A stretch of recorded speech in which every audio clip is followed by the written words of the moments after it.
Y en plena campaña están ya los dos presidenciables de la alianza. Lorenz Goldborn, quien estuvo en este estudio hace ya una semana, y Andrés Alamán, quien se ha movido entre la búsqueda de una mascota en Peñalolén para su familia, pocas horas después de haber dejado el Ministerio de Defensa, a la polémica con Endesa por la viabilidad del proyecto de Hidroaicén al que él dio por muerto.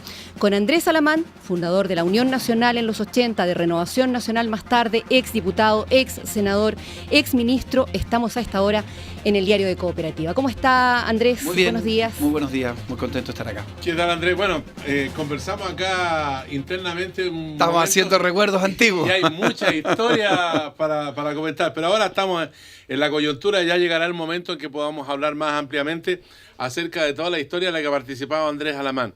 Pero, Andrés, usted ha dicho que no puedo disfrazarme en esta campaña. Tengo que ser auténtico, debido a que lo que la gente no quiere más de esos candidatos, ni fu ni fa. La gente quiere que tengan posiciones. Y todos vieron a Goldborn como el aludido en esta circunstancia. ¿Es así o no? No, no tenían por qué verlo de esa manera. Yo, Sergio... ¿Y a quién estaba dirigido ese mensaje? Mire, yo en esta campaña he dicho, y lo voy a repetir una y otra vez, que la primaria es para sumar y no para restar, para unir y no para dividir. En consecuencia, yo no tengo ningún afán en establecer, por así decirlo, grandes diferencias con mi competidor.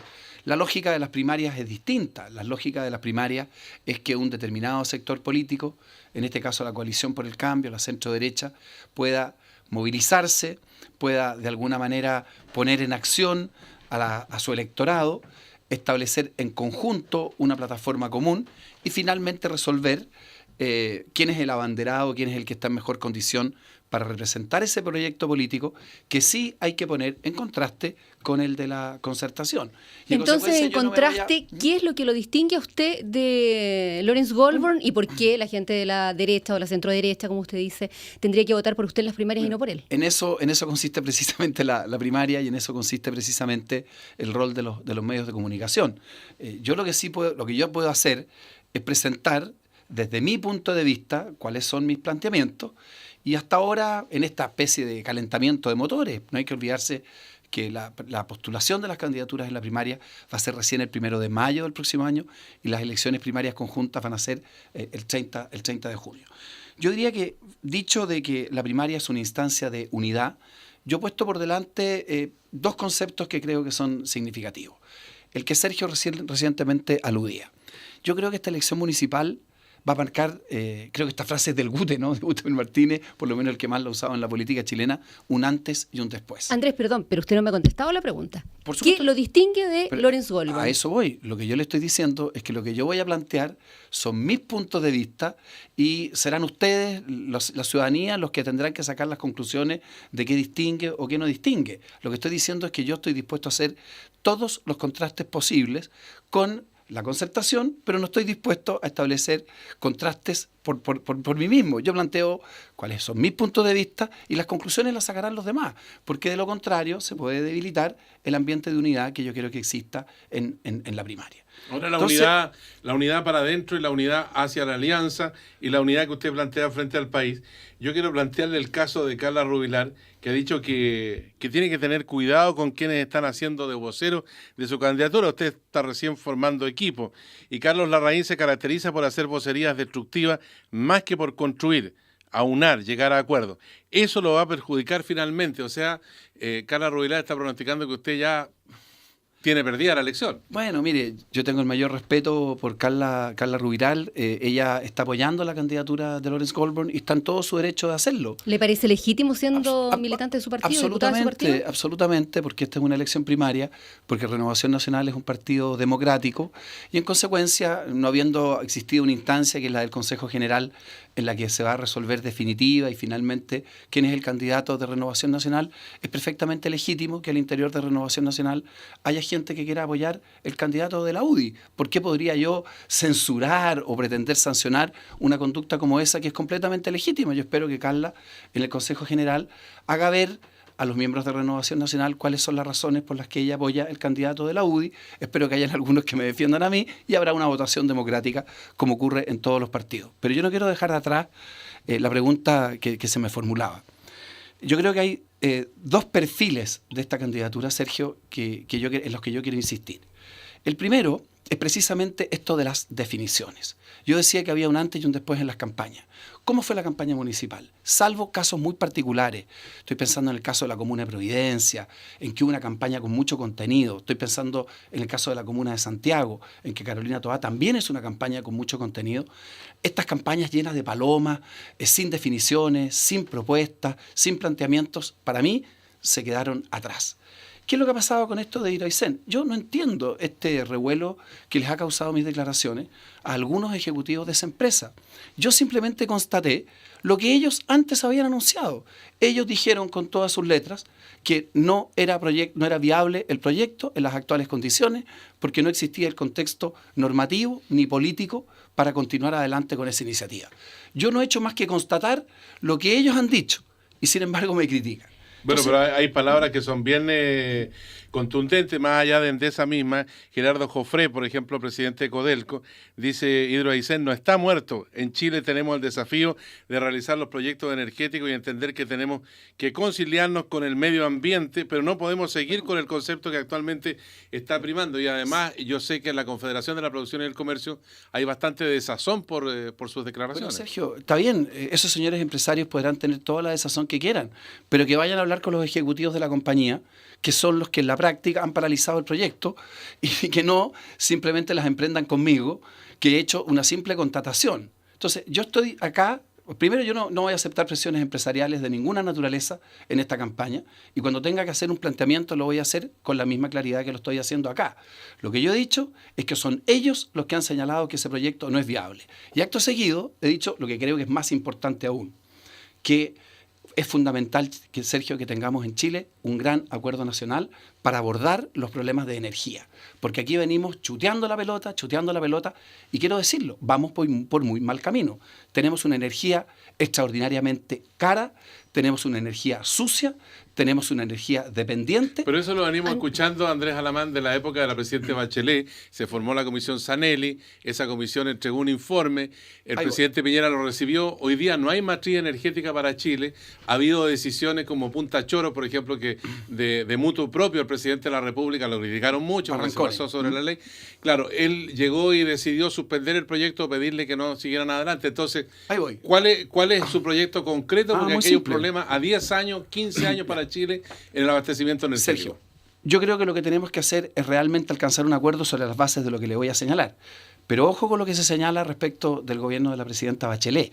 El gobierno de la presidenta Bachelet en materia energética realmente estuvo muy mal, porque todo el gran desarrollo que se hizo durante ese periodo fueron básicamente central diésel, central petróleo, carbón, es decir, fuentes de energía que son extraordinariamente sucias y son extraordinariamente contaminantes. Y desde el punto de vista de lo que hay que hacer, avanzamos muy poco. ¿Qué tenemos que hacer? Uno, pegarle un empujón de verdad a todo lo que es eficiencia energética.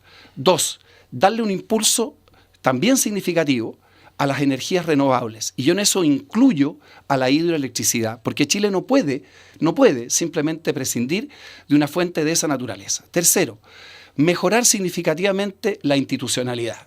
Tenemos varios problemas. La zonificación territorial. Cada vez que se pretende establecer un proyecto, el primer problema que surge es dónde se instala ese proyecto. Yo soy partidario que el Estado avance más fuertemente en el ordenamiento territorial. Segundo, compensaciones para las comunidades locales. ¿Cuál es el gran problema de estos proyectos? El problema de estos proyectos es que cada vez que se instala uno de estos proyectos se produce un impacto local y un beneficio nacional.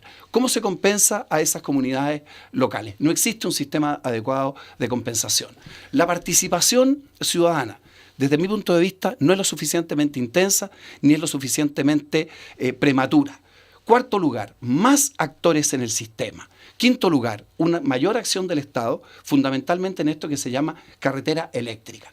Ahí tiene usted 5 bases para avanzar. Pero ¿cuál es el problema, Sergio? Perdón, y dentro de todas estas bases, Andrés Alamán, ¿Hidroaicén es no a todo evento o no en estas condiciones, como dijeron los ejecutivos de Endesa? Le vuelvo a decir. Porque es distinto decir no en estas condiciones que no a todo evento. Yo lo que digo es lo siguiente. Aquí lo que falta, Sergio, es un acuerdo político. Si ese acuerdo político sobre las bases de que estamos planteando se concluye, se establecen los cambios normativos, ahí se verá qué proyecto califica y qué proyecto no califica. En este caso de Hidroaicén, más allá de lo que digan, que por lo demás es una gran contradicción, los ejecutivos de la empresa, ese es el test que tiene que pasar. Pero aquí lo que hay, esto no es un problema simplemente técnico, no es decirle a 4 o 5 comisiones, mire, arreglen esto, arreglen lo demás allá. No, este es un problema político. Este es un problema de definiciones país y las campañas presidenciales son precisamente para abordar estos temas. Entonces yo durante la campaña primaria y sobre todo en la campaña definitiva, lo que voy a plantear es que tengamos, como hemos hecho en el pasado en otros temas, un acuerdo sobre esta materia. Porque si no logramos desentrampar todos los proyectos que están trancados, por ejemplo, hay un parque eólico en Chiloé, o sea, energía más limpia y más renovable que la del viento no existe. Está trancado. Hay una central de pasada hidroeléctrica, chiquitita, que está trancada en Linares. Los proyectos en el norte, todos tienen oposición. Entonces, aquí estamos, como quien dice, en un zapato chino, porque también hay que definir, digamos las cosas como son. Yo el otro día escuchaba, después de que se detuvo nuestros proyectos en el norte, un señor de un grupo ambientalista que decía, mire, yo estoy muy contento porque sin esta central no se van a continuar realizando proyectos mineros en el norte. Y yo realmente pensaba, ¿qué está diciendo? Está diciendo que una de las mayores fuentes de riqueza del país, las que nos permite dejar atrás la pobreza, ¿es bueno que no se continúen proyectos mineros? Entonces tenemos que definir esto, Sergio, y usted lo decía con razón. Nos hemos pasado gobierno a gobierno, en comisiones técnicas, en comisiones de estudio, expertos por aquí, expertos por allá. No, esta es una cuestión política. Y ahora hay otro problema que también ha pasado de gobierno en gobierno y que no se resuelve. Y le voy a colocar los dos temas porque como tenemos poco tiempo para que usted los analice. El caso de la administradora de fondos de pensiones y de las ISAPRES. El 75% de los chilenos que va a jubilar con menos de 250 mil pesos y el Estado tiene que poner la diferencia, el 75% de los chilenos. A nosotros nos dijeron en la década del 80 que este sistema iba a ser fantástico y no es mejor que el sistema antiguo en términos de monto de jubilación. Por una parte, ha habido utilidades también de la AFP, un 22% en el primer semestre, y quiero contarle también la situación de las ISAPRES, donde los usuarios, en base al rango etario impuesta por el millonario negocio de las aseguradoras privadas en 2011, obtuvieron ganancias por 68 mil millones de pesos y esa cuestión va a permanecer porque el ministro Mañalich finalmente no pudo sobrepasar las barreras en el Congreso Nacional. Entonces, a ver, dos respuestas. Enfrentados, ¿aquí estamos? ¿Aquí hay intereses oscuros o no hay intereses oscuros? Sergio, vamos al grano, pero directamente y sin anestesia. La reforma previsional, no es así, fue revisada exhaustivamente durante el gobierno de la presidenta Bachelet. Yo diría uno de los grandes aportes precisamente de su gobierno fue hacer una revisión integral de la reforma previsional que venía de los años 80. En esta reforma institucional que impulsó la presidenta Bachelet, por ejemplo, se le incorporó el pilar solidario. Por lo tanto, el actual sistema previsional que existe en Chile es producto fundamentalmente de una iniciativa de la presidenta Bachelet. La comisión la dirigió... Claro, pero eso fue para completar los 250 mil pesos, Sergio, que eran parte, digamos, denigrante para la gente que recibió una jubilación. No, Sergio, aquí lo que se discutió, y la comisión la dirigió Mario Marcel, fue básicamente dos cosas. Había gente en la propia concertación que planteaba que había que cambiar radicalmente el sistema.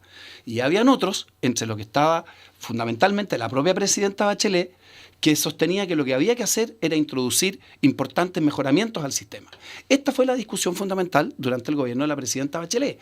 Y la reforma previsional que hoy día rige es fundamentalmente el resultado de esa acción política. Ahora, ¿usted cree que es satisfactoria la situación previsional que tenemos hoy día? Sergio, yo no estoy diciendo ¿Qué eso. cambio le haría a usted? Mire, yo creo que siempre se pueden revisar estos sistemas. Siempre se pueden revisar los sistemas previsionales, los sistemas de salud, fundamentalmente en el orden a mejorar los beneficios que existan para las personas. En el campo de las ISAPRES, por ejemplo, no hay ninguna duda que esta verdadera jungla de planes que hace muy difícil, ¿no es así?, el que las personas puedan comparar, es un tema que hay que mejorar. Quizás habrá que revisar cuáles son los servicios que se prestan, quizás habrá que revisar cuáles son las utilidades globales de la industria. Pero lo que es importante es saber cuál es nuestro punto de partida, porque a veces se le pega una especie de crítica. ¿Y cuál es el punto de partida? le vuelvo a decir, en el caso de la reforma previsional que hoy día tenemos es el resultado de la acción política y del proyecto ¿Y en el caso de las la ISAPRE? presidenta Bachelet. En el caso de las ISAPRE, quizás habrá que introducir en la línea lo que dice Sergio, algunos mejoramientos para que el sistema funcione. Establecer que no haya diferencia por rango de edad ni por sexo, Andrés Ese Alamán. es uno de los temas que ha estado permanentemente arriba de la mesa. Ese sí que es un problema técnico, porque no es tan fácil establecer esa completa uniformidad. Pero lo que yo quiero decir acá es lo siguiente. No, perdón, pero ¿es justo que las mujeres paguen más por el hecho de ser mujeres y tener hijos? No. ¿Es justo que los ancianos tengan que abandonar el sistema de salud privado porque cumplen más de 65 años y el costo de la ISAPRE ya no lo pueden pagar? Por supuesto que no. Lo que ocurre, cuando hablamos de las cosas como corresponde, es que efectivamente hay distintos riesgos en distintos pacientes y uno de los temas que se ha estado intentando revisar permanentemente es cómo podemos disminuir esas, por así decirlo, distancias que se producen entre las personas. Pero lo que yo creo que es importante señalar es que estos sistemas obviamente que pueden ser mejorados, pero yo creo que lo que no corresponde es, como quien dice, pegarles con el mocho el hacha, más aún sabiendo que muchos de estos sistemas fueron precisamente aprobados, implementados. Pero hay un descontento de la gente que usted Sí. ha visto las encuestas del Centro de Estudios Públicos y seguramente con mucho más acuciosidad que uno que de repente las mira así rápidamente y se da cuenta que la gente está descontenta con el sistema. A ver, Sergio, en este momento. déjeme decir una cosa. Yo creo que eso es razonable y eso es parte del debate político, ¿se fija? Pero lo que yo creo que no es correcto es simplemente poner la mochila y poner la carga donde no corresponde. Mire, es lo mismo que ha pasado en materia universitaria. Yo creo que se han hecho cambios muy importantes en materia, por ejemplo, de crédito fiscal. Y el crédito fiscal que teníamos hasta este gobierno era muy caro, era muy injusto y colocaba a los estudiantes de universidades de una laya y de otra laya en condiciones tremendamente discriminatorias. ¿Quién había inventado este sistema? Si este sistema no lo inventó la oposición, este sistema lo inventó la concertación. El crédito crédito con aval con aval del Estado es un producto, ¿no es así?, de los gobiernos de la concertación. El 6%, el que estuviera en los bancos, fue un producto de la concertación. Entonces, estos debates son los debates que yo quiero hacer en este plano de respeto, pero también de claridad, ¿se fija? Porque entonces se dice, mire, el sistema previsional está funcionando muy mal, pero resulta que es la gran reforma de la presidenta Bachelet. Y lo mismo pasa con las ISAPRE. Y en cuanto a la educación, se dice, mire, ¿sabe qué más? Este sistema es pésimo. Ah, muy bien. ¿Y quién lo inventó? ¿Y quién lo aprobó? Y el financiamiento compartido. Pues el financiamiento compartido es obra del gobierno del presidente Lagos. Entonces, hagámonos cargo de las cosas. Andrés Alamán, ¿qué nota le pone usted al gobierno del que formó parte hasta hace 10 días? A ver, yo creo que... En el gabinete, porque sigue siendo parte de él. Mire, yo creo que este es un gobierno que va a ir de menos a más y que creo que va a terminar con una buena evaluación. ¿Qué nota tiene hoy? Yo le pondría hoy día de 5 subiendo hacia 6. Y creo lo siguiente. ¿No le ponen el factor de deuda, por ejemplo, el cambio del sistema binominal o la participación de la ciudadanía para elegir a los coderes a través del país, o los intendentes, los gobernadores? Ese es un trancazo que existe ciertamente en el Congreso, del cual deberían opinar no solamente los miembros del gobierno, sino que también los parlamentarios de la oposición. ¿Pero por qué no hay cambio al binominal y a elección popular para autoridades regionales? Porque la UDI se opone. En parte, pero hablemos también, yo le agradezco, Sergio, la pregunta, por eso me gusta venir a mí a este programa. ¿Sabe Oiga, no venía hace mucho rato. Por eso, pero ¿sabe? Porque aquí se conversan las cosas en forma clara. ¿Usted me podría decir, por ejemplo, cuál es el proyecto de reemplazo al sistema binominal que plantea la concertación? No tiene ninguno, Sergio. ¿Y el gobierno cuál tiene? El gobierno tampoco tiene. Esa es la paradoja. ¿Le interesa al gobierno cambiarlo? Mire, a ver, el gobierno ha dicho, y yo tengo... Usted sabe que la UDI no lo quiere cambiar. La UDI claramente, Sergio, se ha mostrado extraordinariamente reticente a cambiar el sistema binominal. Yo soy de las personas que cree que es perfectamente posible, manteniéndose los cánones de un sistema mayoritario, establecer algún mejoramiento. Pero digamos las cosas como son. La concertación, que son mis amigos, los conozco toda la vida, ellos siempre critican el sistema binominal. Hasta ahora, después de 15 años o 20 años de crítica, no hay ningún proyecto que refleje el consenso de la concertación en cómo cambiar el sistema binominal. Por una razón muy simple, Sergio. Porque cuando hay que cambiar el sistema binominal, hay que redibujar los distritos. Y cuando se empiezan a redibujar los distritos, son mis propios colegas del Parlamento, mis antiguos colegas del Parlamento, los que se oponen. Entonces, digamos las cosas como son. La crítica al sistema binominal por parte de la concertación tiene una contrapartida que está, como quien dice, en stand-by. Critican el sistema, pero no se han puesto nunca de acuerdo en cómo reemplazarlo. Andrés Alamán, usted mismo fue un beneficiado por el sistema binominal. Recordemos que tanto usted como el senador Eduardo Frei no tuvieron competencia en la región de Los Ríos. ¿Fue un error aquello? Mire, para nada. Aquí la gente presenta las cosas de la manera más... A ver, eran cada uno el candidato único de su pacto, de su coalición. Primero no es así. El senador Frei iba acompañado por un candidato, a eso voy, por un candidato, en este caso, del Partido Radical. Mire, ¿qué es lo que ha pasado acá? No, pero un candidato competitivo, Andrés Alamán. Yo le voy a explicar. En algunos casos, no es así. Por ejemplo, Soledad Alvear, que es una persona de las que yo más respeto en el mundo de la política, una servidora pública extraordinaria. En su última elección por Santiago, ella fue con un candidato que era representante del Partido Socialista, que creo que sacó el 1% de los votos. Eso es una deficiencia del sistema, pero yo no creo que eso sea culpa de Soledad Alvear. En el caso del senador Frei... ¿Y en su caso? A eso voy. En el caso del senador Frei, el senador fue acompañado por un candidato que no tuvo gran votación.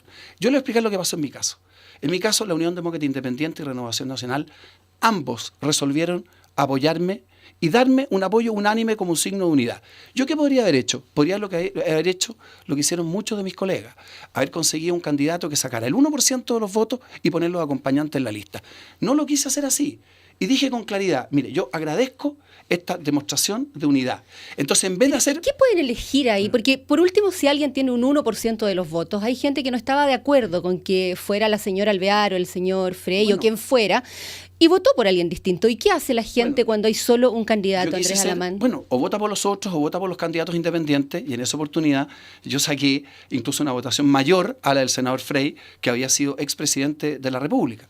Ahora, yo le vuelvo a decir, uno en la política actúa o con faramalla o actúa con las cosas como son. Yo perfectamente podría haber hecho lo que han hecho muchos senadores, no lo quise hacer. Y dije, mire, para mí esto es una demostración de unidad. Ahora, ¿cómo se mejora este sistema? Como señala Sergio, que es viendo si podemos o no alcanzar un acuerdo, y le vuelvo a decir, los primeros que tienen que hacer la pega son mis amigos de la Concertación. Quizás podemos tener un sistema mejor que el que tenemos hoy día. Lo que yo no creo que haya que hacer es volver a los sistemas proporcionales que teníamos en el pasado, que dieron muy mal resultado. Ahora, las primarias.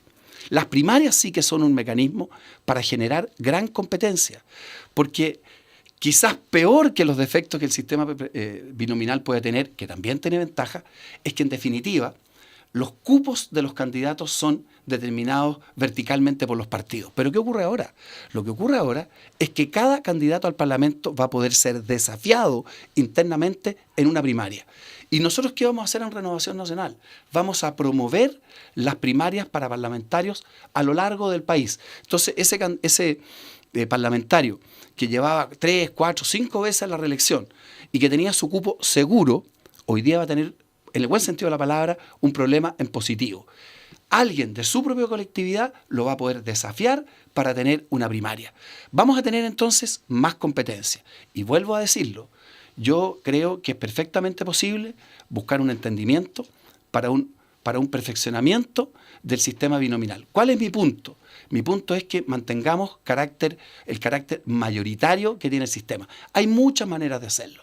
Se puede hacer, Sergio lo conoce bien, se puede hacer como en Alemania, se puede hacer teniendo distritos uninominales mezclados con distritos con alguna proporcionalidad, se pueden hacer diversas fórmulas. Yo creo que el gran marco partidor de agua es los que quieren volver atrás a un sistema proporcional que genera una dispersión del sistema político y los que creemos que tenemos que quedarnos en un sistema que tenga un perfil mayoritario. Pero ¿sabe lo que es importante? ¿En su gobierno usted propondría cambio al binominal? Entonces? ¿Sabe lo que yo haría? Yo creo que esta va a ser una buena oportunidad también en esta campaña. Porque ¿sabe lo que pasa? Para esto son las campañas políticas, para que la gente discuta los problemas de fondo. Yo estoy dispuesto a, si finalmente soy el candidato de la centro derecha, como sí lo espero, con el candidato de la Concertación, a buscar, pero con claridad, un entendimiento respecto del sistema electoral, sobre la base que estoy señalando. Pero ¿cuál va a ser la primera tarea que va a tener Michelle Bachelet? Porque yo creo que ella va a ser la candidata de la Concertación, que va a tener que poner de acuerdo a todos los partidos de la Concertación en qué sistema es el que quieren proponer para reemplazar el binomial. Andrea León, ¿podemos hacer un súper breve al final? Sí, por supuesto. Estaba leyendo en la revista El Periodista que la Haya se declararía incompetente frente a la pretensión peruana. Usted ha sido ministro de Defensa, pudo ser canciller de la República, senador. ¿Piensa que la Haya podría declararse incompetente y traspasar esa responsabilidad a Estados Unidos en la Corte Internacional de Justicia? No.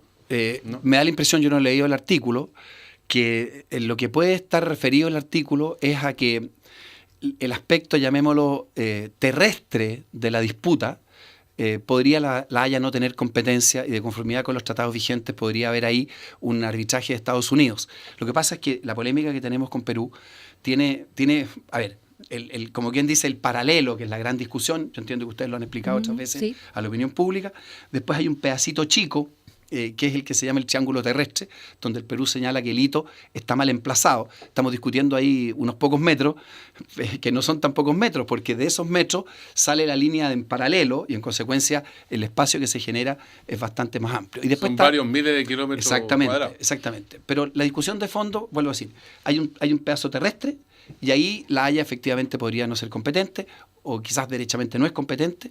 Está la parte marítima de la delimitación y está lo que se llama el triángulo exterior. Me da la impresión, no conozco el artículo, que se pueden estar refiriendo a este triángulo terrestre. Ahora, yo espero que en este juicio, que se empieza por lo demás... En diciembre. Sí, los alegatos son en diciembre y la verdad que yo siento que, a diferencia de lo que ha ocurrido en el Perú, falta información sobre esto. La opinión pública, desde mi punto de vista, debería estar mucho más informada de cuáles son nuestros argumentos, cuáles son los argumentos peruanos. Yo creo que nosotros tenemos un caso muy sólido, creo que tenemos razón. Tengo la impresión de que esta fue, como se ha dicho en estos días, una construcción jurídica elaborada por el Perú. No hay que olvidarse que cuando, eso ha sido al final del gobierno de Frei, terminamos de completar una serie de aspectos pendientes en los tratados que teníamos con Perú. Fueron los propios cancilleres peruanos los que dijeron, miren, se han resuelto todos los temas limítrofes que existen con Chile. Ya a los pocos años nos tenían demandados ante Considerando la cercanía de los alegatos ahora en diciembre, ¿fue conveniente que saliera el subsecretario de Relaciones Exteriores tan abruptamente la semana pasada junto con el resto de subsecretarios, gobernadores e intendentes? No creo que tenga relación directa con esto. Fernando Schmidt realizó una gran gestión en la subsecretaría. La subsecretaría es la que lleva, como quien dice, todo el peso administrativo de la Cancillería. Efectivamente, fue una salida abrupta, pero yo le puedo decir que es una persona que se desempeñó extraordinariamente bien. ¿Una decisión correcta sacarla? Es que la verdad no sé, le vuelvo a decir, como quien dice, en el tramado de relaciones exteriores, el subsecretario fundamentalmente lleva muchos aspectos, la parte consular, y lleva aspectos administrativos fundamentalmente, que en el caso de la Cancillería son muy complejos. Ahora, Alfonso Silva, que lo reemplaza, es una persona que tiene todas las condiciones. Ahora acaso estas dos las hacemos cortitas. Sí. Una campaña presidencial cuesta de 2.000 a 3.000 millones de pesos. ¿Quién pone la plata? ¿Quién hizo ese cálculo?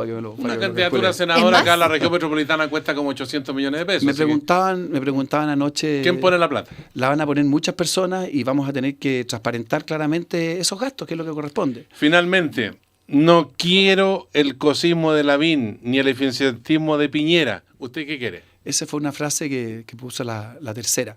Yo lo que quiero es lo que he tratado de explicar y les quiero agradecer. En una palabra. En una palabra, definiciones. En una palabra, planteamientos políticos. En una palabra, convicciones. El cosismo es, mire, casi olvidémonos que existen aproximaciones políticas a los problemas como las que hemos conversado y hagamos una gran lista de los problemas que se pueden supuestamente, que son aquellos que se llaman los problemas de la gente. Yo por supuesto no estoy en contra de eso, pero sí creo que en la sociedad existen proyectos políticos diferentes y creo que se tienen que expresar. Cuando uno dice, por ejemplo, yo soy contrario al aborto o yo soy partidario del aborto, lo que está haciendo es hacer un planteamiento político de fondo. Cuando uno dice, mire, yo soy partidario, como yo soy, del acuerdo de vida en común, es decir, que parejas del mismo sexo o de distintos sexos tengan un estatuto jurídico válido y legítimo para hacer su vida en común, tema que yo sé que en la centro derecha genera muchos resquemores, está haciendo un planteamiento político en común. Entonces, el eficientismo, ¿quién puede estar en contra de la eficiencia? Pero lo que importa también es la orientación, la dirección. Entonces, yo lo que quiero es plantear en esta campaña, poner por delante el proyecto político de la Coalición por el Cambio, de la centro derecha, y contrastarlo con el proyecto político de la Concertación más el Partido Comunista. Y que la gente sepa cuáles son nuestras diferencias en materia energética, en materia económica, en materia Andrés tributaria. Salamán, ya no nos queda tiempo, pero usted aludió a un tema valórico que recordó otro que estaba en las redes sociales, especialmente cuando usted se casó durante hace ya unos meses, ¿no? Y es que tanto usted como su esposa Marcela Cubillos votaron contra la ley de divorcio en su momento cuando eran parlamentarios. ¿Se equivocó al votar en contra? Mire, la vida a uno le enseña. Yo, por supuesto, habría votado de otra manera en esta circunstancia, en esa materia. Y Marcela lo ha explicado también en tantas oportunidades. A mí la vida me ha ido enseñando muchas cosas. Este tema, por cierto, lo hemos conversado. Y si yo tuviera que repetir esa votación, que estaba marcada por diversas características y otros problemas que tenían que ver con el proyecto específico, sin duda que habría votado en forma diferente. Aquí donde está sentado usted, Andrés Alamán, estuvo Lorenz Goldberg. Sí. Lo invitamos a participar en una discusión con usted acerca de los proyectos programáticos. Él dijo que aceptaba encantado. ¿Usted estaría encantado también? Por supuesto. Mire, yo he propuesto que hagamos 15 debates en las capitales regionales, que sería una muy buena fórmula para energizar a nuestro electorado. Desde ya le digo que si la radio cooperativa quiere ser sponsor, como se dirá, o auspiciador, o organizador de estos debates. Organizador. Estupendo, yo estoy perfectamente dispuesto a hacerlo. Bien. Me han llamado de algunos canales de televisión que también han dicho que les parece que es una muy buena iniciativa, así que simplemente se trata de que nos pongamos de acuerdo cuándo lo podemos hacer. Creo que es perfectamente posible. Vamos a tener ya un primer debate o un primer intercambio de puntos de vista con los centros de estudio, ¿no? El próximo viernes, pero en lo que a mí respecta, no solamente ningún problema, sino que muchas gracias a Cooperativa por si ustedes quisieran organizar estos debates.